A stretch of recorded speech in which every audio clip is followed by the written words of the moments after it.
സ്വാമി ഒന്നിരിക്കെ. വേണ്ട സർ. ഇരിക്കു സ്വാമി.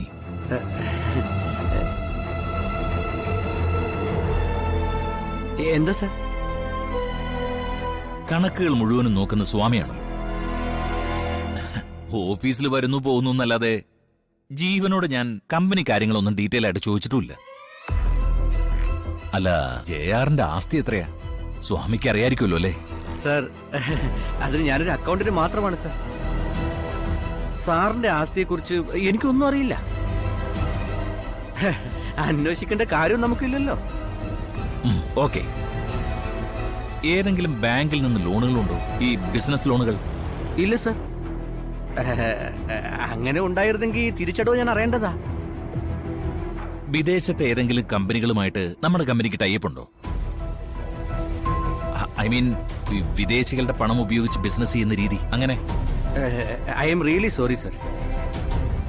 JR sir എന്നോട് പറഞ്ഞിട്ടുള്ള കാര്യങ്ങളല്ലാതെ മറ്റൊന്നും എനിക്കറിയില്ല. And I repeat, I am only an accountant sir. Swami, എനിക്ക് നന്നായിട്ട് അറിയാം. സ്വാമി മടിക്കേണ്ട കാര്യമൊന്നുമില്ല. ഞാൻ ചോദിക്കുന്നത് എന്റെ മകന്റെ കാര്യമാണ്. എനിക്ക് അറിയാത്ത കാര്യങ്ങളാ സർ. സ്വാമിക്ക് ജീവനെ മുമ്പേ അറിയാല്ലേ? ഇല്ല സർ. ഇവിടെ സ്റ്റാഫായിട്ട് വന്നതിന് ശേഷമുള്ള ബന്ധം മാത്രമാണ്.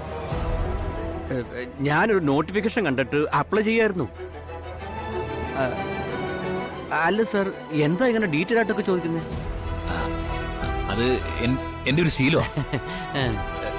നമ്മളൊരു സ്ഥാപനത്തിൽ ഇരിക്കുമ്പോ അതിന്റെ തൂണുകൾ എത്രമാത്രം മണ്ണിൽ ആഴത്തിൽ ഇറങ്ങിയിട്ടുണ്ടെന്ന് നമ്മൾ തിരിച്ചറിയേണ്ടതല്ലേ Swami? Yes yes, you are correct. ഉത്തര, ആ കൃഷി ഓഫീസർ, യഥാർത്ഥത്തിൽ ജീവനും ഉത്തരയും തമ്മിലുള്ള കണക്ഷൻ എന്താ? ഉത്തരയാണോ പുറത്തേക്കുള്ള ബിസിനസ്സുകൾ കണക്ട് ചെയ്യുന്നത്?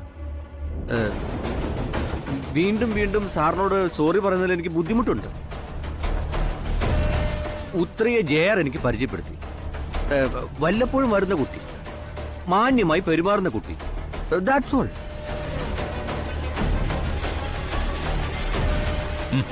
എങ്കിൽ സ്വാമി പൊയ്ക്കോളൂ. പിന്നെ സ്വാമി, പിന്നെ ഞാൻ ഇങ്ങനെയൊക്കെ ചോദിച്ചു എന്ന് സ്വാമി ജീവനോട് പറയണ്ട. അത് വേറൊന്നും കൊണ്ടല്ല.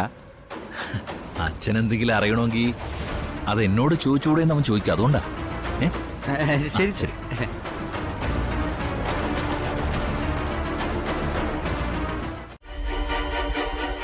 എന്തിനാ കരയുന്നത്? ഓ, ഒന്നാലോചിച്ച കഷ്ടമാ. ഒന്നിച്ച് ജീവിച്ച ഒരുത്തൻ പരിക്ക് പറ്റി ഈ വീടിന്റെ മുകളിലത്തെ നിലയിൽ കഴിയുമ്പോൾ ഒന്ന് അടുത്തേക്ക് ചെല്ലാൻ പറ്റാത്ത അവസ്ഥ ദയനീയമാണ്.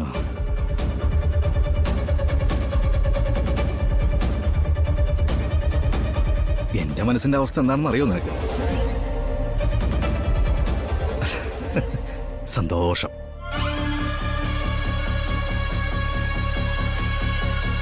വേർപിരിച്ചു നിർത്തുമ്പോഴുള്ള സന്തോഷം ഓർമ്മയുണ്ടോടി നിനക്ക്? നിന്റെ ദേഹത്തൊരു വിരൽ കൊണ്ട് തൊട്ടവനെ പോലും ഞാൻ വെറുതെ വിട്ടിട്ടില്ല.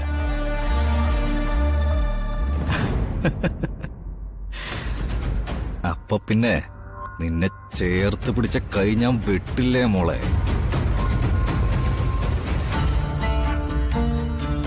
നിന്നോടൊപ്പം ഉറങ്ങിയതിന്റെ പാക ഞാൻ തീർക്കില്ലേ?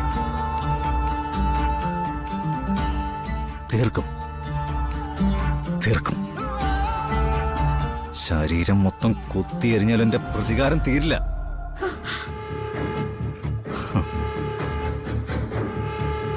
അവൻ നിന്നെ സൂക്ഷിച്ച മനസ്സ്, നിന്നെ പ്രണയിച്ച മനസ്സ്, അതും കൂടി ഇല്ലാതാക്കണം എനിക്ക്.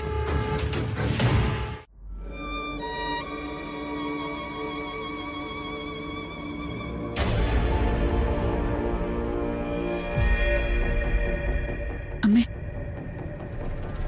ജീവനും അച്ഛനും ഇപ്പോഴൊന്നും തിരിച്ചു വരില്ലെന്ന് തോന്നുന്നു. ഞാനൊന്ന് പോയി ഹരിയെ കണ്ടോട്ടെ. ഓളെ അതിപ്പോ പോയാ ഞാൻ പെട്ടെന്ന് തിരിച്ചു വരാം. എനിക്കൊന്ന് കണ്ടാ മതി. മോളിച്ചല്ല. കൂടുതൽ നേരമൊന്നും അവിടെ നിൽക്കണ്ട. എന്തെങ്കിലും പ്രശ്നം ഉണ്ടായാലും നിന്റെ ദേഹത്ത് ആരുടെയും കൈ വീഴില്ല. അമ്മ അതിന് സമ്മതിക്കില്ല. പക്ഷെ ഹരിയുടെ കാര്യം ഓർക്കണം. ശരി അമ്മേ, ഞാൻ പോട്ടെ.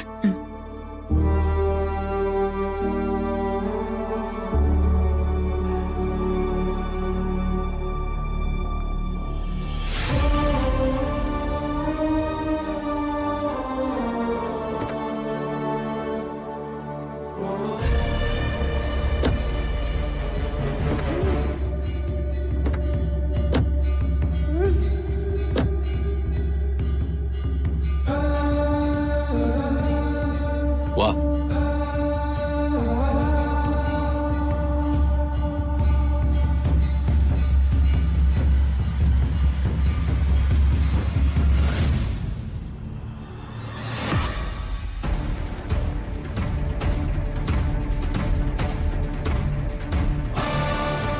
വാ.